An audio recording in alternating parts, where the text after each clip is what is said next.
کل قیامت کے دن یہ تو کہہ سکتا ہے نا کہ یا رب تیری محبوب کی شباہت لے کے آیا ہوں، یا رب تیری محبوب کی شباہت لے کے آیا ہوں، حقیقت اس کو تو کر دے، میں تو فقط صورت لے کے آیا ہوں۔ نحمدہ و نصلی علی رسولہ الکریم، اما بعد۔ میرے واجب الاحترام دوستو، کسی ساتھی سے کہا جاتا ہے کہ میرے پیارے میرے عزیز آپ داڑھی رکھیں۔ داڑھی تمام حضرات انبیاء علیہ السلام کی سنت ہے۔ سنت اس معنی میں کہ تمام انبیاء علیہ السلام کا طریقہ ہے، حالانکہ داڑھی کا اپنا حکم وجوب کا ہے۔ تو یہ آدمی آگے سے کہتا ہے کہ دل صاف ہونا چاہیے، باطن صاف ہونا چاہیے، داڑھی نہ بھی ہو چہرے پہ کوئی مسئلہ نہیں، بس دل صاف ہونا چاہیے۔ مولوی صاحب بھائی جان، بس دل صاف ہونا چاہیے، دل صاف نہ ہو اور داڑھی رکھ دیں تو پھر یہ کیا بات ہوئی؟ تو اس حوالے سے چند گزارشات آپ کی خدمت میں پیش کروں گا۔ دیکھیں، یہ سراسر ان کا یہ جو دعویٰ ہے پاکی کا، یہ بالکل غلط ہے، کیونکہ قرآن کریم میں بھی منع فرمایا گیا ہے کہ تم اپنے تزکیہ اور پاکی کا دعویٰ نہ کرو۔ دراصل یہ باطن کی پاکی کا، باطن کی اصلاح کا مطلب سمجھا ہی نہیں ہے، دل کی پاکی کا مطلب یہ سمجھا ہی نہیں ہے۔ اگر ایک انسان کا دل پاک ہو تو وہ کبھی بھی صغیرہ اور کبیرہ گناہوں کا ارتکاب نہیں کرتا۔ اگر دل پاک ہوتا، دل صاف ہوتا، باطن کی اصلاح ہوئی ہوتی تو کبھی بھی یہ آدمی اس طرح بات نہ کرتا، اس کی دل کی پاکی کا اثر اس کے جسم پہ نظر آتا۔ حضور علیہ السلام نے پھر کیوں ظاہری اعضاء کے احکام بیان فرمائے ہیں اگر صرف دل کی پاکی سے ہی کام چلتا؟ حضور علیہ السلام نے تفصیل کے ساتھ دیگر احکامات بھی بیان فرمائے ہیں، اور حضور علیہ السلام نے 23 سالہ عرصے میں پھر صرف اسی پہ زور دیتے کہ بھئی دل کو پاک رکھو، دل کو صاف رکھو، ظاہر کو بنانے کی ضرورت ہی نہیں۔ حالانکہ حضور علیہ السلام نے تزکیہ نفس بھی فرمایا ہے، دل کی پاکی کا کام بھی کیا۔ یہ آپ علیہ السلام کے بعثت کا مقصد ہے تزکیہ نفس، لیکن جس کا دل پاک ہوگا اس کا اثر اس کے جسم پہ نظر آئے گا۔ یہ تو ایسے ہی ہوا کہ ایک آدمی اگر یہ کہے کہ میرا دل تو پاک ہے، میرا دل تو صاف ہے، مجھے نماز پڑھنے کی ضرورت کیا ہے، بس میرا دل صاف ہے، تو آیا اس کی یہ بات تسلیم کر لی جائے گی؟ اس کی یہ بات مانی جائے گی؟ نہیں۔ اگر اس کا دل صاف ہے، اس کا دل پاک ہے، تو پھر یہ نماز پڑھے گا۔ ایمان کا تقاضا کیا ہے؟ نماز پڑھے گا۔ پھر اس کی یہ بات نہیں مانی جائے گی کہ یہ کہہ دے کہ میرا دل صاف ہے، میں نماز نہیں پڑھتا۔ اس طرح ایک آدمی کہے کہ میرا دل تو صاف ہے، بس دل کی پاکی ضروری ہے، میں نے حج ادا نہیں کرنا، اس کے اوپر حج فرض ہوگا، وہ حج ادا نہیں کرے گا۔ اسی طرح ایک آدمی رمضان میں کھا رہا ہوگا، پی رہا ہوگا، روزہ نہیں رکھے گا، روزے کی بے حرمتی کرے گا۔ جب آپ ان سے بات کریں کہ بھائی آپ کیا کر رہے ہیں، وہ کہے گا بھائی میرا دل تو صاف ہے، میرا دل تو پاک ہے، میں اگر کھا بھی رہا ہوں لیکن میرا دل تو صاف ہے، میرا دل تو پاک ہے، بس دل کی پاکی ضروری ہے۔ اور اسی طرح اگر ایک آدمی سے یہ کہا جائے کہ آپ زکوٰۃ ادا کریں، آپ پہ زکوٰۃ بنتی ہے، زکوٰۃ کا اہتمام کرے، اور وہ زکوٰۃ ادا نہ کرے، وہ صحیح آگے سے کہہ دے بس دل کی پاکی ضروری ہے، میرا دل تو صاف ہے، آیا ان کی یہ باتیں قابل قبول ہیں؟ ان کی یہ باتیں مانی جائیں گی؟ نہیں مانی جائے گی۔ ان کو کہا جائے گا اگر آپ کا دل پاک ہے تو یہ سارے کے سارے احکامات جو شریعت کے آپ کے اوپر لاگو ہوتے ہیں ان کا خیال رکھیں، ان کی پاسداری کریں اور ان کی ادائیگی کا اہتمام کریں۔ اور اسی طرح ایک آدمی اگر یہ کہہ دے کہ میں قانون کا خیال نہیں رکھوں گا، ٹریفک کا سگنل آ جائے کہ آپ نے گاڑی روک دینی ہے اور یہ کیا کہے، سگنل توڑ دے اور وہاں سے جانے کی کوشش کرے، ٹریفک پولیس اس کو پکڑ لے، تو یہ آگے سے کیا عذر پیش کرنے لگے اور یہ کیا آگے سے بات کرنے لگے، یہی کہنے لگے بھئی میرا دل تو صاف ہے، میرا دل تو صاف ہے، میں نے اس لیے سگنل کا خیال نہیں رکھا، میرا دل تو صاف ہے۔ کیا ٹریفک پولیس اس کا یہ عذر اور یہ بات مان لے گی جو یہ کہہ رہا ہے کہ سگنل توڑ کے کہ میرا دل صاف ہے، میرا دل پاک ہے؟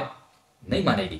وہ کہے گی ہمیں اس سے کوئی سروکار نہیں، تیرا دل صاف ہے یا نہیں، تو نے جو عمل کر کے دکھایا ہے، تو نے تو قانون کو توڑا ہے، تو نے قانون کو توڑا ہے، ہمیں اس کو نہیں دیکھیں گے کہ تیرا دل پاک ہے یا نہیں، وہ جرمانہ ایسے لیں گے۔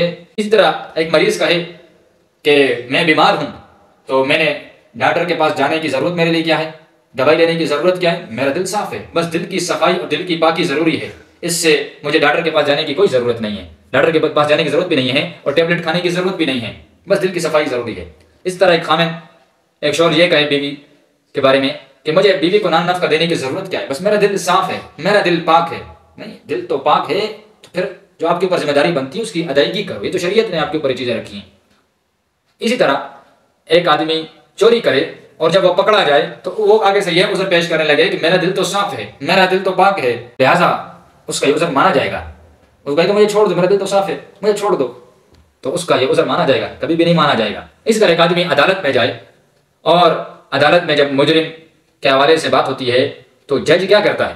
جج دیکھیں ساری چیزوں کو دیکھتا ہے، جج جو نا وکیل کی بات کو سنتا ہے، گواہوں کو پیش کیا جاتا ہے، اگر اس کی دل کی پاکی ہی قابل قبول ہوتی تو وہاں پھر جج اتنی ساری چیزوں کو کیوں دیکھتا؟ جج وکیل کی بات سن رہا ہے، گواہوں کو دیکھا جا رہا ہے، ساری چیزوں کو دیکھا جا رہا ہے، اس لیے کہ وہاں پہ کوئی کسی کا یہ عذر نہیں چل سکتا کہ میرا بس دل پاک ہے، دل صاف ہے، بس ٹھیک ہے، اس پہ آپ تسلیم کریں میری بات کو، کوئی بھی اس سے یہ بات ماننے کے لیے تیار نہیں ہوگا۔ اس طرح درخت یہ کہے کہ میری جڑیں تو مضبوط ہیں، لیکن وہ درخت جو نا پھل نہیں دے رہا ابھی درخت، تو اور جڑ یہ اپنے گمان میں رکھے کہ میری جڑیں تو بہت مضبوط ہیں لیکن پھل نہیں دے رہا، تو لوگ یہ کہیں گے یہ درخت تو بیکار ہے کیونکہ پھل نظر نہیں آ رہا۔ اگر اس کی جڑیں مضبوط ہیں تو یہ درخت کے اوپر پھل بھی لگنے چاہیے، پھل بھی نظر آنے چاہیے، لیکن پھل نظر نہیں آ رہا۔ تو اسی طرح ایک آدمی کا دل پاک ہے، اب یہ نظر کیسے آئے گا؟ دل کی پاکی یہ نظر کیسے آئے گا؟ پتہ کیسے چلے گا؟ ظاہری بات ہے اب ہمیں تو ظاہر کہ ہم دیکھیں گے، ہمیں تو دل کا کچھ پتہ نہیں، تو ظاہری بات ہے دل پاک ہوگا، دل صاف ہوگا تو پھر اس کا اثر جسم پہ نظر آئے گا، پھر جسم پہ نظر آئے گا۔ دل ایمان کا مرکز ہے، دل ایمان کا مرکز ہے، اور اس کے اوپر جو اعمال انسان کرتا ہے اپنے بدن سے ظاہراً یہ اس کے سارے گواہ ہیں، ایمان کی گواہی دیتے ہیں، ایمان کی گواہی دیتے ہیں۔ تو لہٰذا یہ بات پیش کرنا کہ دل صاف ہونا چاہیے، داڑھی رکھنے کی کیا ضرورت ہے، دیکھو داڑھی رکھ کے وہ بھی تو فلاں کام کر رہا ہے، نعوذ باللہ، کبھی کبھی لوگ گستاخانہ الفاظ استعمال کر دیتے ہیں۔ تو میرے پیارو، میرے عزیزو، آپ کی خدمت میں گزارش ہے کہ جن احباب نے دیکھیں داڑھی رکھی ہے نا، وہ بھی اللہ کے فضل و کرم سے رکھی ہے، ٹھیک ہے، اور آپ بھی اللہ سے مانگیں کہ اللہ ہمیں بھی توفیق عطا فرما کہ ہم اپنے چہروں کو حضور علیہ السلام کی سنت سے سجائیں۔ تمام انبیاء کی مبارک سنت ہے، جب انسان مر جاتا ہے نا تو دنیا کی میل بھی اپنے ساتھ لے کر نہیں جا سکتا، اس کو غسل دے دیتے ہیں، دنیا کی میل بھی یہاں پہ اتار دیتے ہیں، لیکن یہ داڑھی حضور کی جو سنت ہے، انبیاء کی مبارک سنت ہے، یہ اپنے ساتھ لے کے جاتا ہے۔ تو لہٰذا داڑھی رکھنے کا اہتمام کریں، یہ کٹ حجتی پیش نہ کریں کہ دل صاف ہونا چاہیے، دل پاک ہونا چاہیے۔ حضور علیہ السلام نے داڑھی رکھنے کے بارے میں حکم فرمایا ہے، داڑھی کا حکم وجوب میں ہے، جو آدمی داڑھی نہیں رکھے گا گناہ گار ہوگا، فاسق کہلایا گیا۔ حضور علیہ السلام نے 23 سال کے عرصے میں صرف دل پہ زور نہیں دیا کہ دل کو صاف رکھو، دل کو پاک رکھو اور جو مرضی ہے کرو، اس طرح تو پھر پوری شریعت کی عمارت آپ گرا دیں گے، شریعت کی بنیاد کو ہلا دیں گے، ہر کوئی کہے گا میرا دل تو صاف ہے۔ تو لہٰذا داڑھی رکھنے کا اہتمام کریں، اپنے چہروں کو سنت سے سجائیں، اور اگر کسی نے رکھی نہیں ہے تو یہ باتیں نہ کرے کہ دیکھو فلاں نے داڑھی رکھی ہے تو کیا کر لیا، داڑھی رکھی ہوئی ہے وہ دیکھو فلاں کام کر رہا ہے، اور فلاں نے دیکھو داڑھی رکھی ہے گناہ کر رہا ہے۔ اور کبھی کبھی کچھ لوگ تو نعوذ باللہ ایسے کہتے ہیں کہ گھر کی فصل ہے ابھی کاٹ دی ہے پھر نعوذ باللہ نکل آئے گی، یا میں تو بس داڑھی رکھنا چاہ رہا تھا بس نائی نے کاٹ دی، اور نعوذ باللہ کبھی کبھی داڑھی کی گستاخی کر دیتے ہیں۔ یہ بات ذہن میں رکھیں، داڑھی کی گستاخی بہت سنگین جرم ہے، بسا اوقات انسان بہت خطرناک مرحلے تک چلا جاتا ہے ایمانی اعتبار سے۔ تو لہٰذا اس قسم کی کوئی گستاخی داڑھی کی نہ کریں، کیونکہ داڑھی تو یہ تو بہت مبارک عمل ہے جس کو اللہ تعالیٰ توفیق دے دیں، اور کل قیامت کے دن یہ تو کہہ سکتا ہے نا کہ یا رب تیری محبوب کی شباہت لے کے آیا ہوں، یا رب تیری محبوب کی شباہت لے کے آیا ہوں، حقیقت اس کو تو کر دے، میں تو فقط صورت لے کے آیا ہوں، یہ تو کم از کم ہم کہہ سکیں۔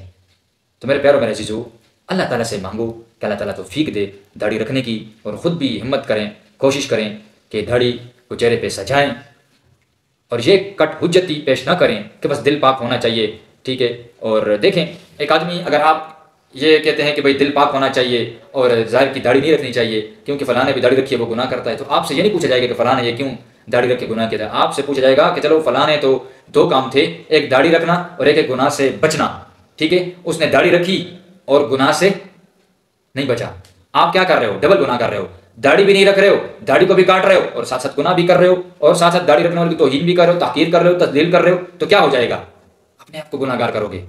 آپ اس درخت کو کاٹ رہے ہو جس درخت پہ آپ خود بیٹھے ہو، اس شجر کو کاٹ رہے ہو، اسی کو کلاڑی سے کاٹ رہے ہو، تو خود ہی ایک دن گر جاؤ گے، نقصان تمہیں ہی ہوگا، ان میں کچھ نہیں ہوگا۔ تو لہٰذا آپ بھی اس کا خیال رکھیں، اوروں کو بھی اس کی دعوت دیں کہ اس طرح یہ مذاق نہ کریں، دل پاک ہونا چاہیے۔ اور داڑھی رکھنے کی ضرورت کیا ہے؟ ظاہری داڑھی رکھنے کی ضرورت کیا ہے؟ بس دل پاک ہونا چاہیے۔ تو لہٰذا ان کا یہ جملہ ٹھیک نہیں ہے، حضور علیہ السلام کی بھی یہ سنت ہے اور صحابہ کی سنت ہے، بلکہ یہ انبیاء علیہ السلام کی سنت ہے۔ حضور علیہ السلام نے اس کا حکم بھی فرمایا، اور حضور علیہ السلام کی طرف سے اس کے لیے تعلیمات بھی ہیں، شریعت میں اس کے لیے بنیادی تعلیمات بھی ہیں۔ حضور علیہ السلام نے ظاہر کے اعمال بھی بتائے ہیں اور باطن کے بھی اعمال بتائے ہیں۔ تو لہٰذا یہ بات صرف کہ باطن ٹھیک ہونا چاہیے، باطن پاک ہونا چاہیے، ہاں جس کا باطن پاک ہوگا، جس کا دل پاک ہوگا، تو اس دل کی پاکی کا اثر بھی باہر جسم پہ نظر آئے گا، جسم پہ نظر آئے گا۔